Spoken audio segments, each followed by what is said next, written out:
Hello and welcome. My name is Wez Saunders. I'm Managing Director, Defected Records.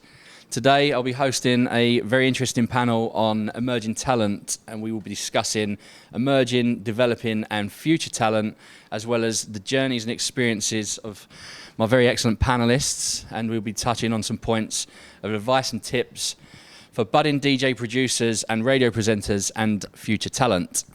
Firstly, with me, I'm very pleased to welcome Sarah Story, Radio 1 presenter, radio DJ, new Friday night specialist. Congratulations and welcome. Thank you. Hello. We have Alev, who is a Student Music Network and My Soul radio DJ. Hello.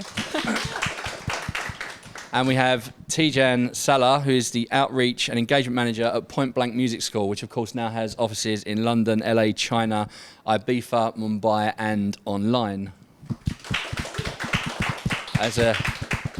Welcome guys, thank you very much for making the time today to do this. And as I said just now, of course, very interesting because the last time we had a conversation you were interviewing me, so it's just shoes on the other foot. Welcome to our student network DJs as well, so thank you very much for travelling in today. So, first of all, Sarah, congratulations on your Radio 1 gig. It's been quite some journey, hey? Yeah, it's been a bit of a roller coaster. Because I entered the Christmas cover competition last year in September, entered my demo, hope for the best, and then they asked me to cover Annie Mac on Christmas, on New Year's Day it was, and then that's kind of where it started. They asked me to cover for Danny and then Annie again, and then they called me up in April and was like, "You've got a job." I was like, wow, that was fast. But it hasn't happened overnight, so I haven't just got into radio. I've been doing radio for about 6 years professionally. So I started professionally, I started when I was 16, actually, which wasn't 6 years ago, unfortunately. But I started at CFM and then, moved to Capital and then was there 6 years and then now Radio 1. So it's been a bit of a mad one. It's been great. Did you always know you wanted to go into radio? Was that always something and always a dream of yours? Yeah, ever since I was about 13 and I heard Sarah Cox on the radio, because I think at that time there wasn't really that, for me, there wasn't that many northern accents on the radio and on TV, women especially. And she was really loud, she was a bit of a ladette, I suppose that's what people would call her, and she was really unapologetic, and I was like, I really like her. And that was it then, it was just like obsessed with Radio 1, obsessed with listening to her, and that was what I got the bug for, really, even listening to the chart and stuff on a Sunday. I used to do that thing with the tape where you'd like, you press pause and stop it so you wouldn't get the, you had to do that. So I was always really obsessed with radio, and eventually when I was 16, finally got a Saturday job, which was mad really for that age because it's such a young age. But it's always been a bit of an obsession, and it finally hit me on Friday night that I've got the job. I was like, this is what I do now. This is mad. Yeah. How did you, when it hit you on Friday, I mean, how did you feel? Like, do you feel like you kind of, where you want to be? Did you feel like the journey had led you to that point was all worthwhile? Were you super excited, nervous? How were you feeling? Yeah, I was really excited. At first, obviously, I was nervous, especially the first show. I was really nervous. Even going in the building and seeing the Radio 1 branding is like terrifying. It's like exciting, but it's like, whoa, this is real. But no, I was excited. I had to do a link with Danny, a live link. We do it every week now at 7:45, where I tell him what I'm doing on the show. And then I ran back through to my studio, and it's all really exciting. It's all live, and it's like, I was just really excited, and I was like, I can't believe that I'm now that person that I used to listen to in the radio on a Friday night. It's now me doing it, and it just feels amazing. And of course, Lev, you are also on radio, My Soul and Student Network. Do you want to tell everybody about? So essentially, I'm not on the radio on My Soul. I work behind the scenes. I'm their programming assistant at the moment and just helping out. But I am on the radio on Soho Radio and on Steam Radio, which is one in Manchester, and part of the Student Music Network, which is essentially a big company which look to support students wanting to get into the music industry.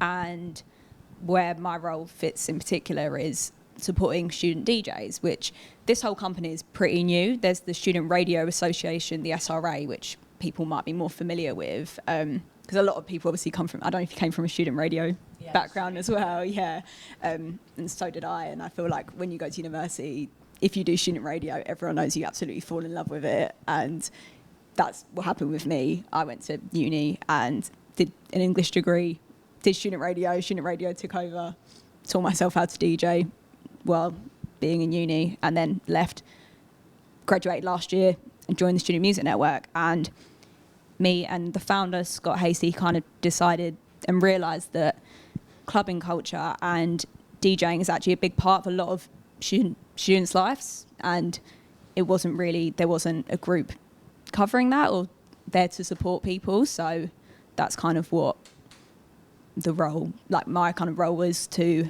support and, you know, help to manage these student DJs, give them any advice, offer them opportunities, and so that's kind of how I got to where I am. And then my soul came after that, to be fair. We'll come back and talk about some of the advice and guidance that you would kindly share with young people shortly. Tijan, at Point Blank, lots going on. Yeah. You want to talk about the breadth of subjects that are being taught at Point Blank now? It's quite extensive, eh? Yeah, I mean, like, really the big one is always music production and sound engineering. That's the biggest, the most popular course. You know, music production and DJing. There are a whole range of really talented young people that come to the school, the uni, and I feel like really privileged when I get the chance to listen to them. And kind of, it's weird because my role's kind of evolved into this kind of A&R thing as well, because we have the label at the school. So it's our way of investing back into the talent. If we identify talent, of course we want to connect them with different industry connects, but if we can, you know, utilize our own platforms ourselves to help them, then we do. And I'm very forward facing in terms of I'm always engaging, meeting different students, meeting people. So I find that I spend a lot of time listening to their music and then forwarding them onto the right people. So suddenly although I do a lot of careers advice, I find myself doing a lot of kind of A&R stuff as well, identifying talent, putting them in touch with labels. In terms of my journey there, because, you know, it's weird, like there's this kind of, I don't know whether anyone's ever felt this kind of imposter syndrome along the journey of their career. You think to yourself, who am I to be telling people how to go about being successful in the music industry when, you know, I'm still on my journey. I'm sure we hear, like, Sarah, you're at Radio 1, and I think everyone probably looks at you and goes, you've done it all. But I'm sure you still feel, to a degree, you're still on your journey. I feel like I've just started. Yeah, exactly. So, you know, and then, you know, you get people that are referred to as legends, and they're like, I ain't done yet. I'm still in the game, you know? Still on the journey. So I've kind of got this thing where I'm still on my journey as well, and I find I meet people and I'm trying to help them with their journey. But I'm very proud of the road I've taken, and I try and summarize this as quick as possible, but I feel that my experience has given me a good position to be able to speak to young people and help guide them in their journey on the career. So, you know, academically, when I was young at school, I was bright. I did good academically, but I don't know, I was very charismatic, and it got me in a lot of trouble. And at that time, there wasn't really many tutors and teachers that could culturally identify with me. So that created a lot of conflict for me. And actually, I didn't do my GCSEs when everybody would have done their GCSEs. I'm sure some of you are on your course of studies right now, right? And maybe thinking, maybe I'm doing really good, maybe I'm not doing as well as I can. Is it going to be all over if I fail this exam or whatever? Well, you know, I didn't do my GCSEs when I should have. I was kicked out of school. I ended up in like a referral unit. And I was surrounded by people, to be blunt, that are, you know, that their future wasn't great. They ended up in prison for all sorts of kind of activities that they shouldn't have been getting into. And I could have easily fallen by the wayside by getting involved with that. But a few people identified that I had a bit of talent and that I was bright, and kind of shifted me into kind of getting back onto my studies. And so I did that. I picked up a real value for education. I loved rap music, hip hop. And this is the key thing, study what you enjoy. So I utilized my love for rap, and I was like, well, what do I want to study? I want to study English literature. People are like, why? What's that good? Because I want to enhance my ability as a poet, as a lyricist, as a writer. So it was easy for me. When I did my cover letter for uni, I wasn't like trying to impress my parents. I was just trying to do what I loved. So my cover letter conveyed my passion. So whatever you're studying, I really pray that you're not doing it because your mum and dad want you to do it, but you're doing it because you actually give a damn about that subject.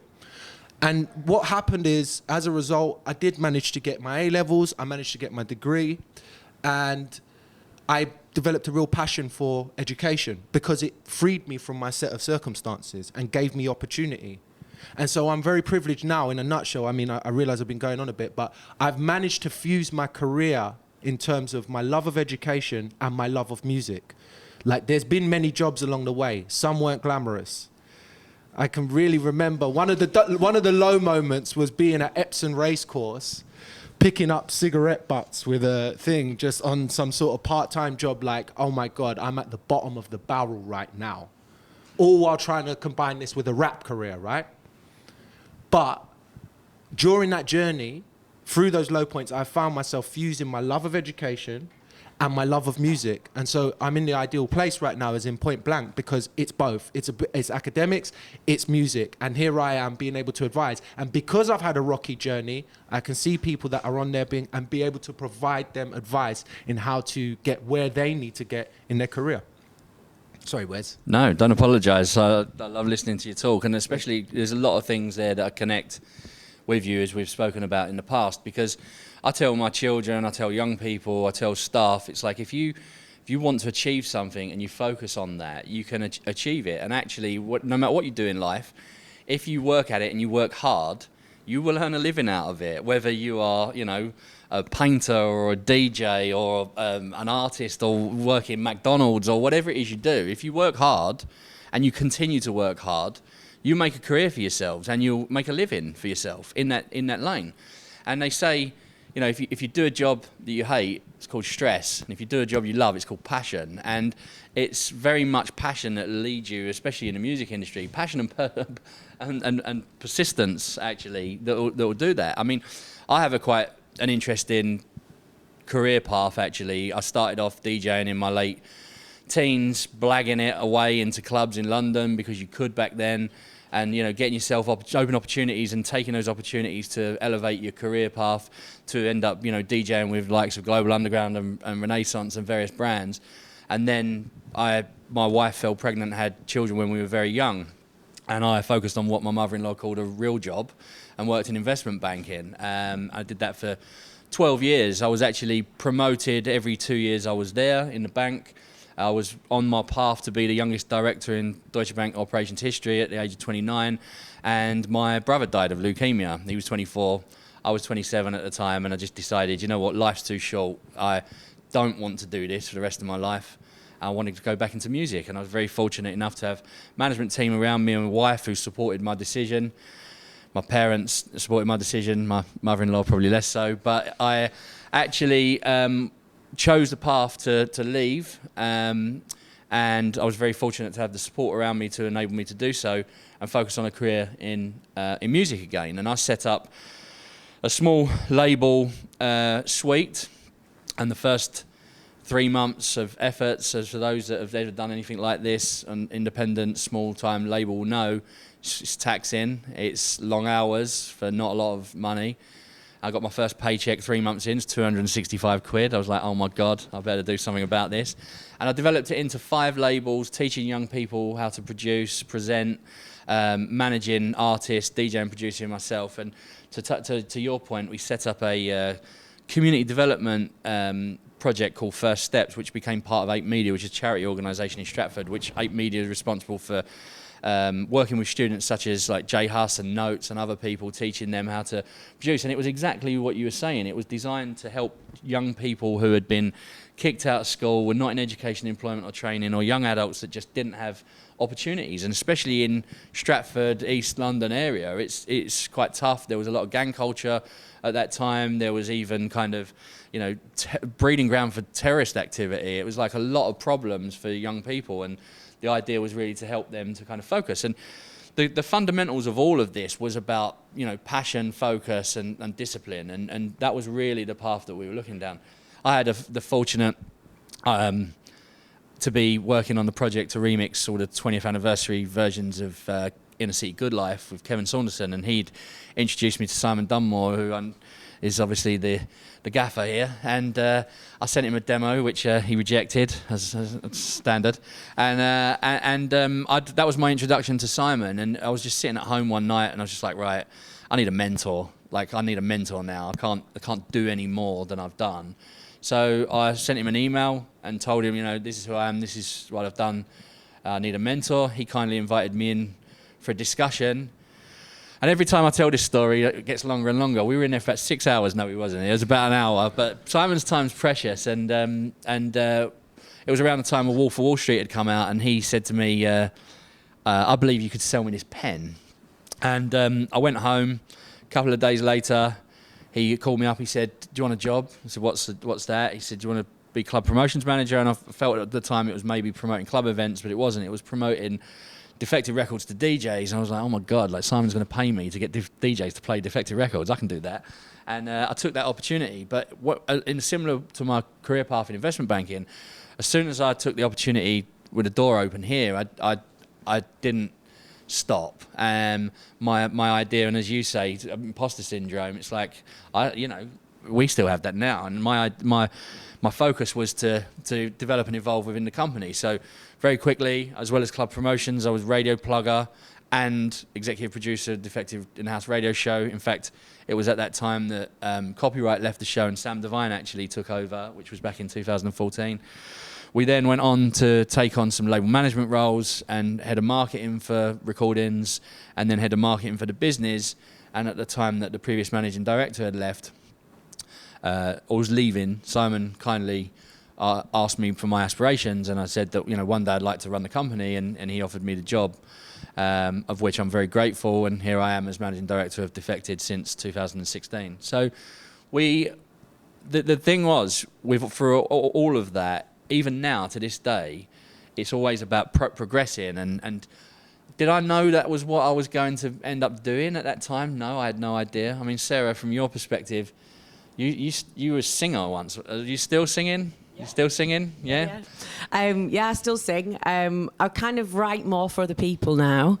But yeah, when I first started getting into everything, I wanted to be a singer, and I did a music degree in Liverpool.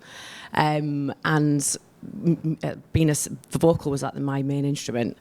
And yeah, in my head, I kind of wanted to be a singer. And then I realised that I was all right at singing, but I wasn't like Whitney Houston. And I was like, but I think I'm really good at broadcasting. And I just kind of said to myself, right, well, what am I better at? So I still sing and I still write and I still love doing it. But yeah, that's when I kind of decided, right, actually, I think I want to kind of push the broadcasting thing a bit more. Yeah. And do you know what? I actually, a similar thing, I was never of a standard of DJ, like wanting to be a superstar DJ kind of character. It was never in my style. But I also made the decision back in 2018 that it's like I just stopped DJing because I was like, I want to work on the business side of things, and I'm going to, sacrifice the DJing element to it to focus and my attention. And I think sometimes it's important for you to actually admit that to yourself and take the right steps. Mm-hmm. Yeah, because I think it's hard. Like, there's so many things that you want to do. There's so many things I want to do. Like, I've been trying my hand at producing and singing on my own tracks and things like that. And I absolutely love doing that. And I'm still going to do that. But I think you've kind of got to streamline it a little bit and not try and do absolutely everything, because then what's the saying? Jack of all trades, master of none. But yeah, I think if you can kind of really, really streamline the thing that you want to do, and that takes time as well. It's like about learning about yourself and what you enjoy the most, and kind of find what lane that you want to be in and focus on that. I think that's when things happen faster for you. Let's break it down into the areas of emerging talent. So from a producer, let's start with you, Tijan. From a producer perspective, what advice do you give to young people on your courses? Well, a little bit of what Sarah just mentioned about streamlining as well. I think sometimes a lot of people are trying to produce an Afrobeat, tech house, drum and bass, hip-hop, drill, grime, and whatever else. And I'm like, yeah, that's cool, as long as it's all got your fingerprint to it. But maybe you want to find your lane a little bit. Like, it's good. I'm not trying to stifle your creativity and say don't do those things, but how many producers do you know that are actually? I don't know any producer that is like the king of every genre, right? we know a producer and we know them for being exceptional at a certain style. And I think identifying what it is that you want to do, I feel like over the years, like music, like commercial music contains so many genres now. I feel like maybe if you take it 20 years ago, there was a very like defined style that is, this is pop music. But now, like, for example, a drill tune can be top of the charts, or a drum and bass track, or a house joint, yeah? Whereas before it was very rare that something from that kind of niche genres would make it into that realm. There was kind of like a really defined sound, a pop sound. Now commercial music can be from any genre. And I think where that might trip up certain new emerging producers is they think, well, I can make anything because anything is commercially viable. But actually, I think find the thing that you really enjoy making and the thing you really understand in depth. Like, you know, something that as a producer, you can listen to it and almost break down the elements. You can hear the hi-hat, you can hear the snare, you can see the structure in terms of the intro, the bridge, when it drops, where the chorus is coming. You kind of have that intricate knowledge of how those tunes are produced, or whether, you know, you've got that sophisticated kind of connoisseur approach to, like, I know this is a good joint. I know it's successful, and every Joe blog that listens to Tech House thinks this is great, but actually they kind of fluked it a little bit. They got there off the back of their brand, because actually I have a real understanding of this genre and this is technically a supreme production. If you kind of understand stuff like that, that's probably your lane. And that's probably where you should focus your style. And that doesn't mean don't do other things. But in terms of as a profession, think, right, this is going to be my identity. This is going to be my brand. This is going to be me, DJ X. And this is my sound, my approach, my Instagram.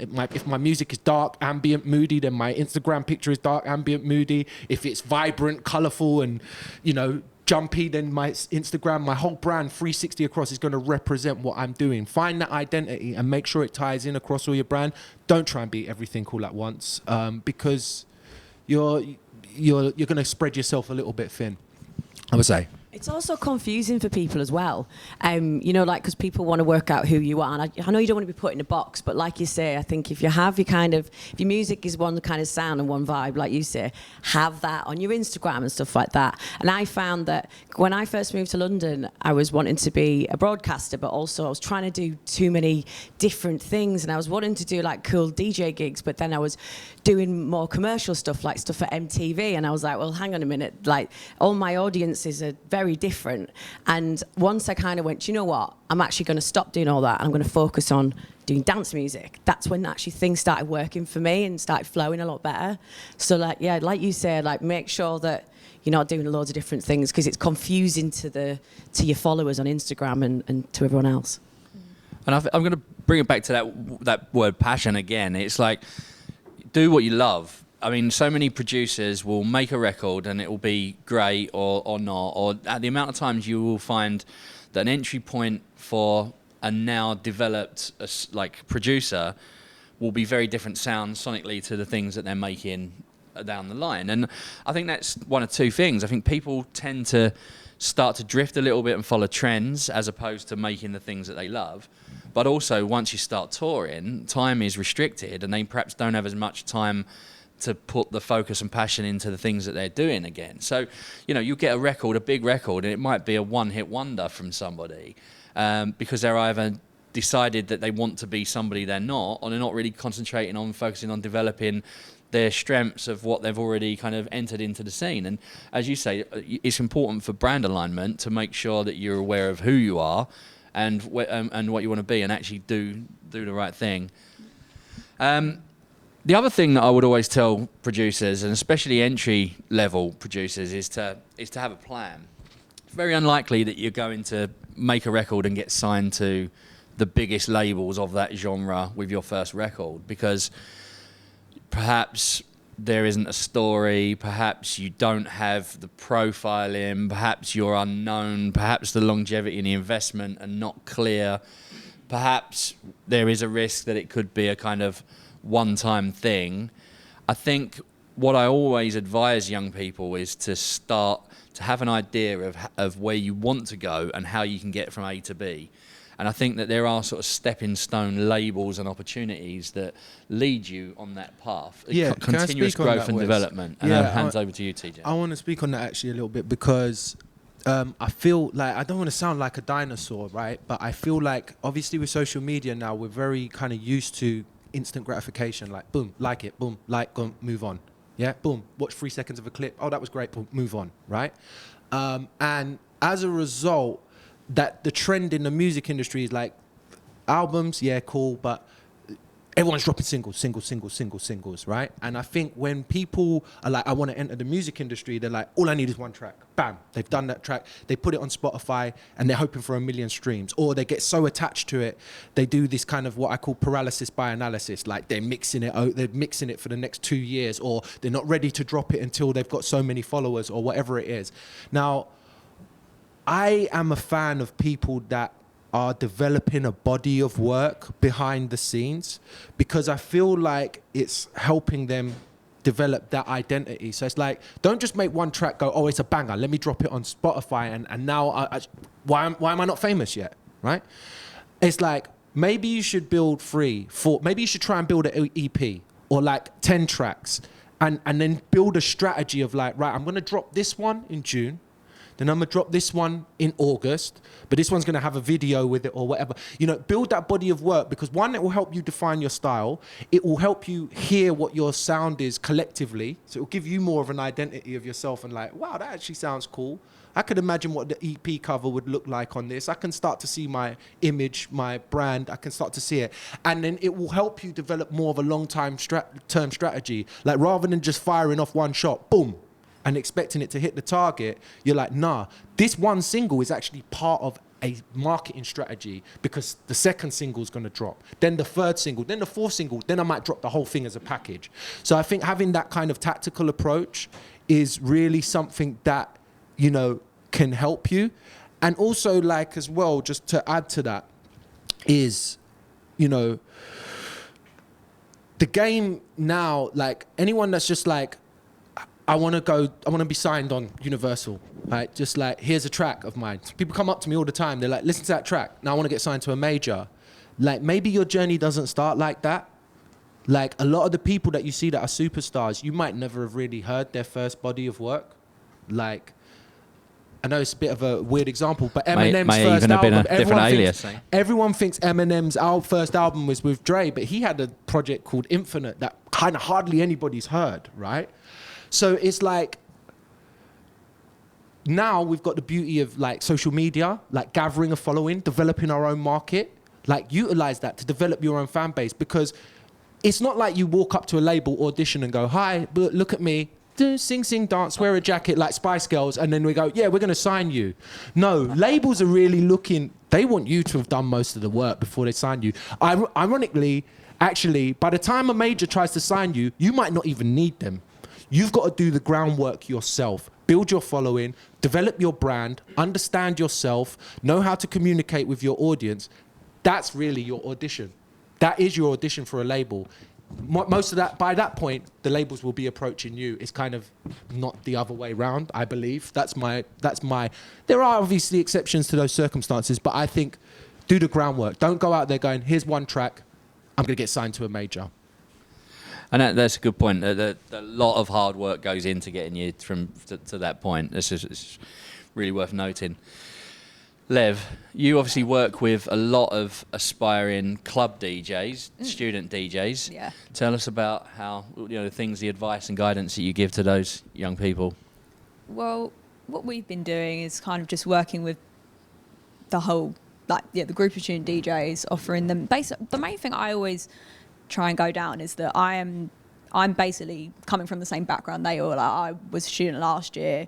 I know the route that they've all kind of gone down, and I think the main thing is for everyone to understand is that like we're all still figuring out how to navigate this industry. Like none of us really, you don't really know. There's so many aspects to it, and it becomes very confusing, and you don't understand a lot of the aspects. For example, when I first started DJing, I've been DJing for about 3 years now. but one of my first paid events, someone said to me, oh, about a DJ fee. And in my head, I thought, oh, a fee? That sounds like I have to pay. And so I asked them, like, oh, do I have to pay or do you pay me? And I felt like, when they were like, obviously we pay you, and I felt like an absolute idiot. But it's stuff like that I think is important, because it's little things that you might feel dumb asking, but in reality you don't know and you're not taught that. And it's small things like that you're just not taught about, that I think are quite important to get across to students. And having this whole community is good because students can talk to each other and kind of give each other advice, and it's about like creating little conversations within that community about, you know, how have people got their first gigs, or how have people got in touch with promoters, how do you get in touch with promoters, and kind of working on that aspect of it. And also within that group I've created a smaller group with women, non-binary and gender minorities, because it is obviously a very male dominated industry, the whole music industry is, and so is DJing. So I thought it was important to kind of create that space as well and focus on developing the confidence within that group, because you do find that confidence is a lot lower.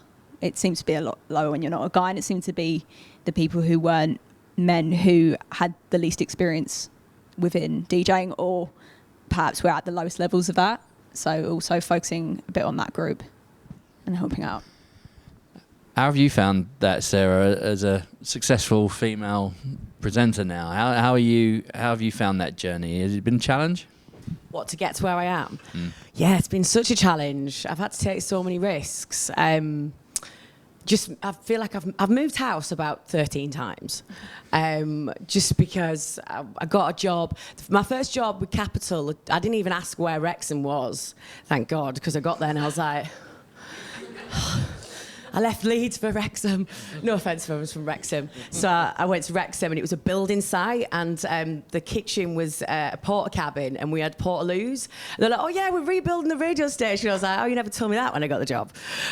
So I dealt with some tricky situations, but yeah, it's been like, obviously it's quite hard having to move around and leave your family and leave your friends and things like that.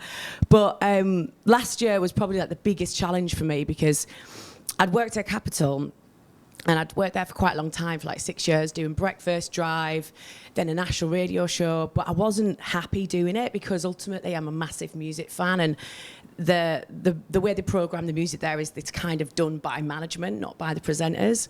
So I was like, do you know what? If I don't do this now, I might never do it. I might never get to really achieve what I really wanted to do. So I'd saved some money, and in a pandemic decided to leave my job last August, and everyone told me not to do it, but I just had this feeling in my gut. I was just like, I've just got to go, I've just got to do it. And it was really hard, actually. It was really emotional. It took me about 6 months to get my head around it. I felt like I was getting a divorce. I mean, I've not been married, but I imagine it was like that. But luckily entered the Christmas cover at Radio 1, and then got a job at the end of it. I mean, that I never knew that was going to happen. Luckily it did, but I think the way I've been successful is about being a risk taker and going with my gut. I think when you go with your gut is always right, whether it's about a person, a relationship, a job, whatever it is, your gut is generally right. But yeah, I've faced a lot of challenges, and it's been tough. And I think last year, actually, I think I got to a point where I was like almost about to give up. And I think sometimes you have to get to that point for it to then happen. I've read that a few times about people where they've nearly given up and then it's happened. So yeah, it's been my journey. I always say it's like a ball. The way I describe it, it's like you've got a ball in your hand, and the only way you're going to get it higher is to hit the floor. It's like sometimes you have to hit rock bottom. You have to hit that moment where you kind of, deciding whether to turn around or not, and it's the only way back up again. I feel that. I think I hit that last year after uni, when you were saying about the low point of the job. That was me last year. I was working in Creams, in the dessert shop, and it was the low point for me. And I was like that shop though. The food's good. Not when you work there. No. But I just remember I was working, then I can't do it anymore. So that's with my sole job. I emailed the guy. I emailed him like 2 years ago as well, asking if I could just do some work experience there, and he actually he had my email. I basically emailed him this long email, and it was just completely truthful, and it was like, I absolutely love your station, I love your music, I love everything you do. I think I can help you out in this way, like within their social media. And I basically said, if you could help a really lost 21-year-old, I'd really appreciate it. And then the guy came back and he was like, it was one of the best cover letters I'd read before, because it was honest, and it was just, I was just at the end of my tether. And then from there, I actually got a Kickstart scheme, which, I guess COVID kind of helped with that. And now I work there full time. So, I did reach my low point. But basically, send that email if you're considering not. Just do it.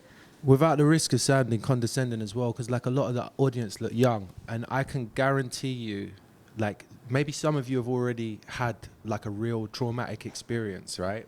But somewhere along the line, something is going to shatter the foundations of your life, right? And Wez is laughing, so I know you've been there, yeah? Well, yeah, but also it's just, unfortunately, it's part of true. Life. Yeah, it's part of life. I always say to people that you don't learn about yourself until the shit hits the fan. Yeah. So, like, when that happens, it can often feel like game over.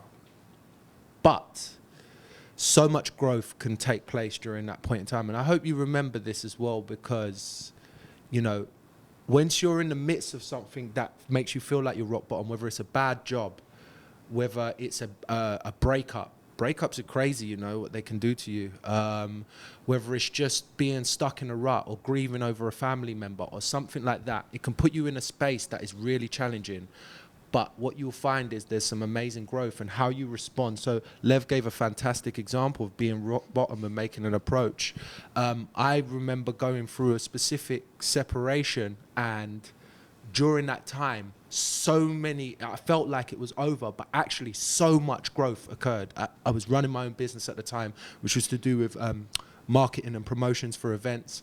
I managed to sell part of my business to a really a massive events company at the time.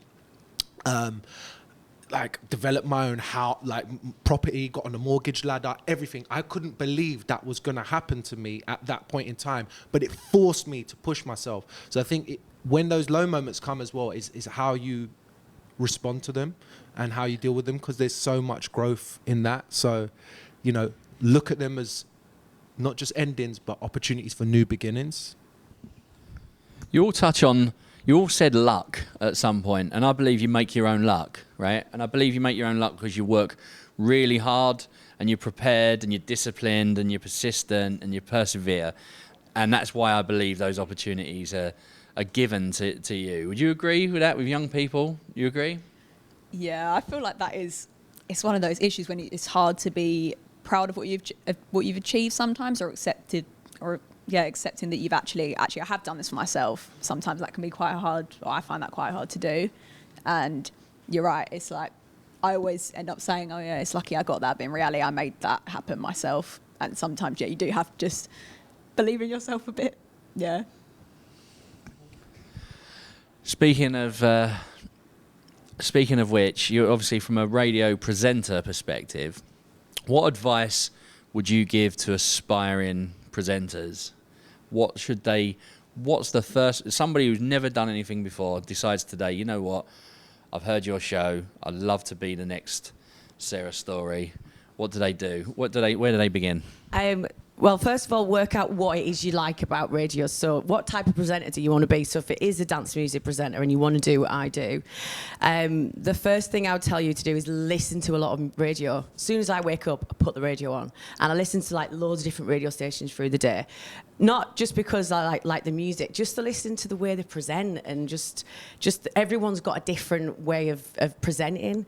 So listen to a lot of radio, and then get a radio demo together. And actually, making a radio demo is a lot easier than you think. When I was younger, I suppose you had to go into a big studio to do something like that.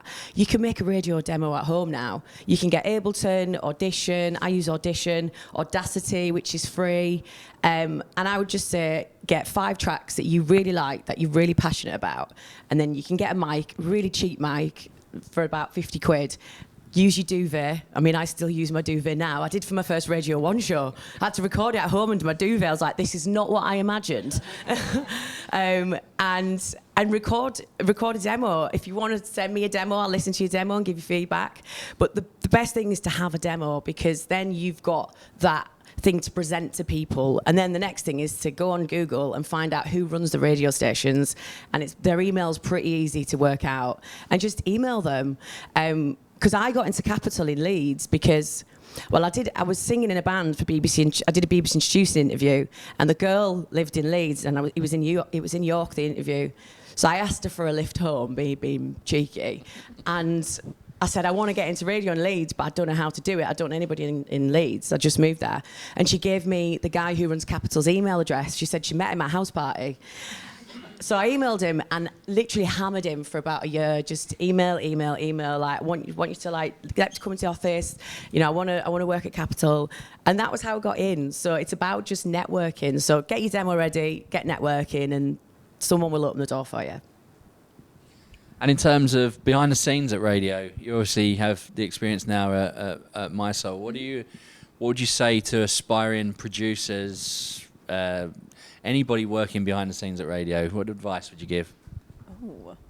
Oh God, I don't even know. What would be the first thing you'd do if you were looking for an assistant producer job today at a radio station? Mine was such a weird route in, but I did create the role for myself and kind of got in through there. But I think because you're all students and you've all come from your background within student radio, like, use what you've got from student radio, because you can all now say that maybe you've had radio shows, you've produced your own radio shows there, and it's about everything that you've learnt there, applying that to the real world.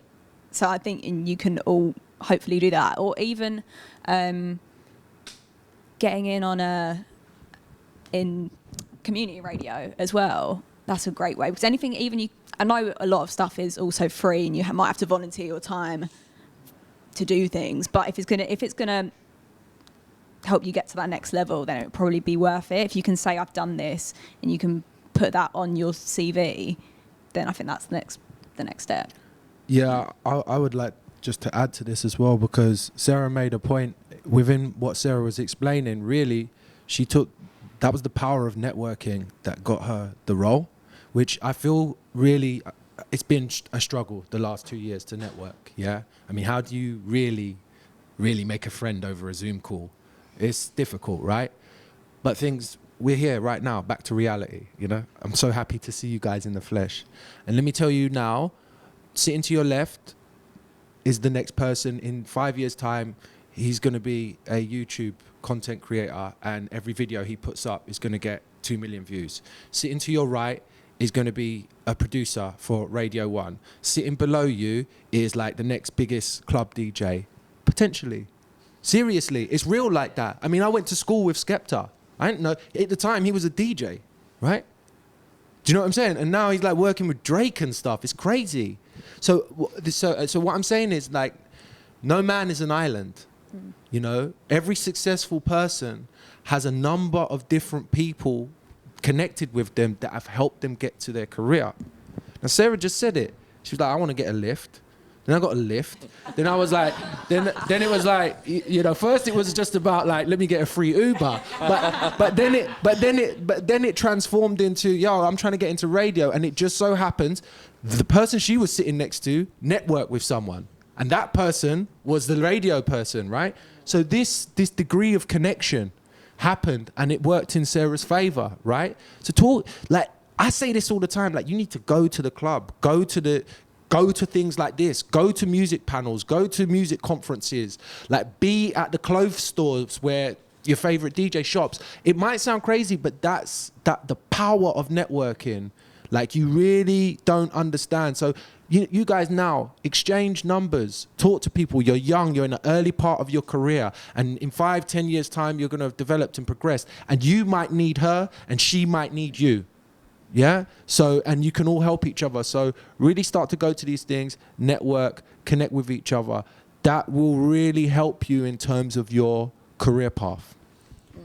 And the amount of people that we see actually backstage, or that over the years I've seen a number of people that are now DJs or producers or radio presenters or staff that have just hung about backstage, and I've seen them at festivals and gigs and all sorts of things, and they're just creating networking and opportunity for themselves, and they just put the graft in. I mean, I don't even know they got backstage in the first place, some of them, but they did, and they blagged it, and they're hustlers, and good on them. You know what I mean? Well done, because you've done a good job. Well, one of your members of staff, right? I'm going to talk about a couple of them in a minute. They're here tomorrow, right? So one of your members of staff, testament to this, right? Used to attend Point Blank, yeah, and was about to wrap up her course, or maybe had wrapped up her course, right? Sorry, I'm just putting you on the spot, Florentia. And was like, she messaged our student services desk and was like, oh man, I love Defected Records. I want to get involved, right? And so student services knew that I held a panel with Wez involved. So they contact me and they're like, T, we got this student that wants to work at a label. I'm like, yeah, along with the other 1 million students that are emailing me saying I want to work at a label, right? But she was like, she's really nice and she's persistent. And I'm like, all right. So I was like, give her my email. So I get the inbox. I'm like, oh, I'll get to it. I've got loads of stuff on and I'm trying to do all my stuff. And then I get another email. Sorry, just following up. But that persistence paid off. And I said, all right, let's have a Zoom, because I'm not going to introduce a homicidal, psychopathic nutcase to Wez, because I'll lose my connection. You know, I'm trying to keep my credibility out here. And you know, after speaking to her, doing what I call a bit of a screening, I thought, you know what, she's cool and she has a real good understanding. So I was like, let's brush up your CV, let's get it on. And I spoke to Wez and I said, Wez, I've met someone. She's really into what you're doing. She understands it as well. You know, she's persistent. Can I put you in contact? And Wez said, yeah, eventually. I put the email in. We'll make it happen. We'll have a meeting. Well, lo and behold, 3-4 weeks pass. And there she goes again in my inbox. What's happening? What's going on? I said, look, please, you weren't the only one. Yeah, I said, hit me up in 2 weeks' time. 13 days later, I had an email from Flo. Exactly. But I said, be patient. Understand these things will happen in due course. Lo and behold, she's working here now. And she's still impatient because she wants to be doing more while she's here. And I say, well, you go over and above and all things will happen for you in due course. So, yeah. But I'm not going to embarrass her by bringing her in. I'll mention her by name. But it's actually the model there with what we have with this ex-student is something that is very consistent with staffing at Defected, actually. And over the years, we have a number of people that have entered in. I'm speaking on this about a business side, actually, and I think it's important where we've covered, you know, DJs, producers, and radio to talk about entry level for business and staffing, because I don't think many people do talk about that. And we have a number of times offered work experience to people, voluntary work experience in line with their education program. So kids that are at school, young people, sorry, I shouldn't say kids all the time, young people that are in education, and we've given them some work experience. That can then lead to paid internships, in which turn can lead to a full-time job. And then some of those people enter at a very junior level and they progress up. In fact, from our heads of departments right now, we have our PR and communications manager started as doing voluntary work experience, and she's now head of department. We have our head of media at Defected, who entered, his previous career was voluntary at Radio 1, and then took on a radio producer job, and then got into social media and digital marketing, and is now head of media for Defected. So there's pathways in, and I would say, you know, if you have the opportunity to do a week or two voluntary work experience as part of your education program, I would highly recommend it. Get a taste of what you want to do. You know, if that does lead to opportunity into paid internships, then great, take those opportunities. And you can really test the water on what you do and you don't want to do. Let's just go a couple of quick round table questions for you. Just quick fire, shall we say. So, in terms of advice and guidance for people looking to be producers, what's the number one piece of advice? You know, I'll just summarize what I've said up to now, really, which is find your identity, find your lane, focus on it, understand it, get to grips with it. Network, be around other people. Vocalists, you're going to need vocalists. You're going to need radio DJs. You're going to need, like, whoever runs a pirate station. This doesn't feel like one bit of advice. This That's is it. like a... That was quick fire 20 minutes. I'm only Wes, me and you got the same disease. Unfortunately, I have to kind of interrupt because otherwise me and Tijan will be talking for 2 hours and completely off subject. Sorry, mate. Sarah, radio presenter, what would you say? One piece of advice. Learn your craft. Get really, really good at it. Because if you make yourself the best, then you'll stand out. So yeah, learn your craft. Lev, aspiring DJs. I think make your connections with all sorts of people and say yes to opportunities that you don't know. You don't know where an opportunity is going to take you. So take it on, and it might take you somewhere completely different, and it might completely pay off. So yeah. As human beings, our ongoing dilemma and challenge is constantly to try to discover who we are. And actually, until you know who you are, you don't know necessarily what you want to do. And as a young person, that takes a while. And I'd say, for me, I would say be patient, focus as hard as you can, work as hard as you can, take as many opportunities as you can. And that's my general advice on all of these points and from a staffing perspective.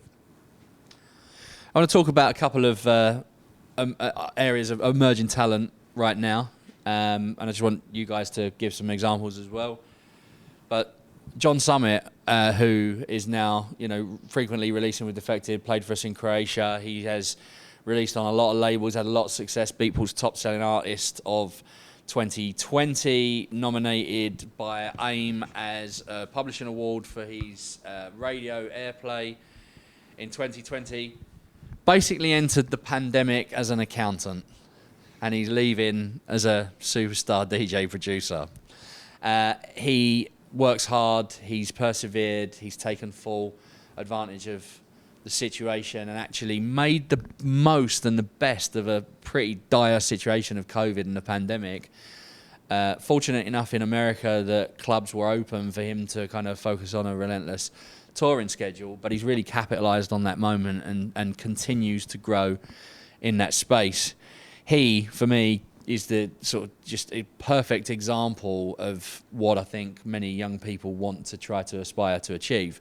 He has achieved great things already for such a young person whose entry point is into the scene. It's not always going to be like that.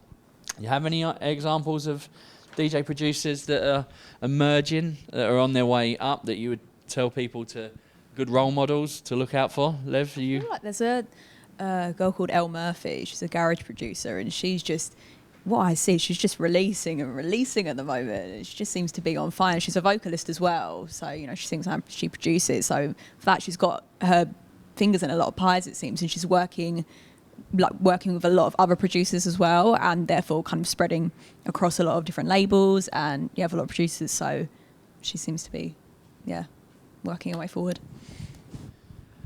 Sarah, you obviously getting a gazillion demos a week. Anybody standing out for you as the next ones to watch? Someone that stood out for me, I mean, he's absolutely smashing it now. Someone that stood out for me last year was Louie Vega.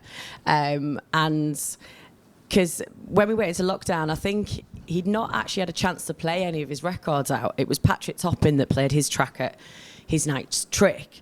But I don't think Ewan actually got the chance to even play the tune Street Rave that came out that was really doing the rounds and doing well. And it's just been really nice to watch him over the last year and a half, just really grown. I was speaking to him the other day and he was like, I nearly gave up. He was like, he's just left his part-time job last week, finally. And you think these DJs have they're really rich and stuff like that, but he's been trying to be a DJ and a producer in a lockdown. So of course he's still got a job, and he was living on his friend's sofa, I think, at one point, and he said to me, and I was literally about to give up, and look, big things are happening for him now, and he seems just like a really genuine, normal lad.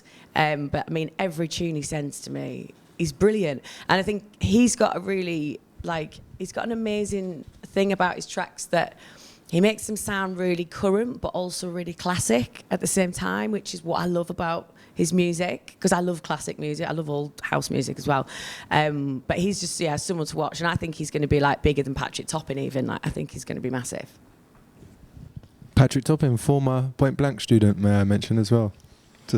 I mean, on that, who else, what other kind of main, got anyone else that went to Point Blank that's worth mentioning? Oh, man. man, our alumni is actually really pretty cool. But you put me on the spot there. I think when we did like I forget her name, but one of the people that are heavily involved with Game of Thrones and the soundtrack stuff with there is Point Blank alumni. We've got Leona Lewis is one of them as well. There's a lot. I mean, my discredit, I can't reel them off name by name, but I think that's actually to do with the fact that we've got so many successful alumni that are working within the industry. That's quite a political way of getting out of that one, isn't it? That's fair enough. No, but because we take a lot of ex-students from we've taken a few ex-students over the years from Point Blank, and they're working with us or have worked with us as well. Same with Elam. We have a couple of Elam students here that are working with us, taking full advantage and opportunity to learn from their surroundings right now. Some of them not sleeping very much. But yeah, it's about taking opportunity. Okay, I'm going to wrap it up there and give these guys an opportunity to ask some questions off camera. Thank you very much for your time. For those that haven't yet, please tune in to Sarah's brand new Friday night radio show on Radio 1. You want to tell people the details? Yeah, tomorrow night, 8 o'clock. Get me on. Get your shout-outs in, 81199. And Lev, for students that are not yet a part of the student network, how do they get in touch? We're, I'm pretty sure, Student Music UK on Twitter, on Instagram, so you can just drop us a message on there, or you can follow our Facebook page, and then we'll be able to, if you DM us on there, then we'll get you involved in the group. And for those aspiring to attend Point Blank in some capacity or another, how do they reach out? Just get on the old Google, Point Blank Music School. It will come straight right at the top, and then you can see the whole, how to sign in, how to get involved with us, speak to our student services team. They can give you a bit of guidance about what you want to study. On a personal level, if you just want to hit me up about music stuff and that, my IG is Kingpin Connect, KINGPIN, Connect with a K, KONNECT, and boom, I'm out here doing my bit as well. So, just let's network, let's chat, let's go. And for those that don't know, you can, of course, hit us up at demos@defected.com, jobs@defected.com, and many of you will hit me up directly at Wez Saunders across various social media channels. But thank you very much for attending. Thank you very much for tuning in. Thank you very much for your participation. It's been a pleasure, and good luck to you all. Thank you.